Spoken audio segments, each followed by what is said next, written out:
I want to talk a little bit today, though, about political innovation. I talked with a reporter yesterday, and I'm finding a pattern, right? It's very difficult to imagine approaching this process from a different perspective. And so I know that the reporters struggle with it because of the questions that they ask. And it gives away a set of expectations. So how do you get onto the stage? You get on the stage by having a lot of money, frankly, right? You have to raise money and have 130,000 donors at this point, and that allows you entrance. There is nowhere to submit your resume. There are no sets of qualifications as far as capability, competence, thought process, ingenuity, innovation, problem solving, experience. None of these things matter in the least.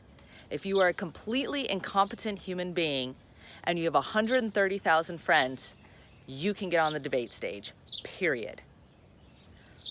That should concern everyone, no matter what your party affiliation is. And so I said to the reporter that people, especially the consultants, always ask, how many friends do you have and how much money do you have? Because those are the measurement tools, right? The number of people that have asked me if I'm competent is 0. When I first started this journey, the reporters would always start with the same question: are you crazy? Because they assume anyone who's willing to tackle politics is probably nuts. I'm pleased to say that that question has changed. I don't get that question anymore. What I get is, I looked you up, I saw your resume, and I'm confused. You're competent, you're capable, you have an entire career. Why would you do this? Pause for a minute and digest that. If you're capable and competent and able to do this job, people wonder why you would apply for it. Wow. I understand that, because anybody who is really qualified doesn't want this job. But that's the people that we need to be applying. That's the group of people that we need to be seeing on stage. These are the people that we need to see banding together, and that is why we're interviewing them. That is why we're talking to people. That is why we're connecting these ideas to create these strategies, because I know people like me don't want this job, but people like me need to get involved.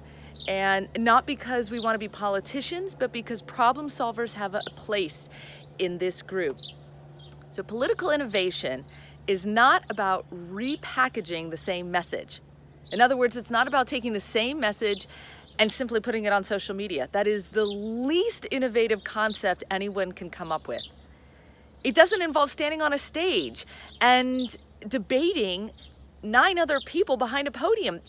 I said to the reporter, nobody under 60 uses a podium in government anymore.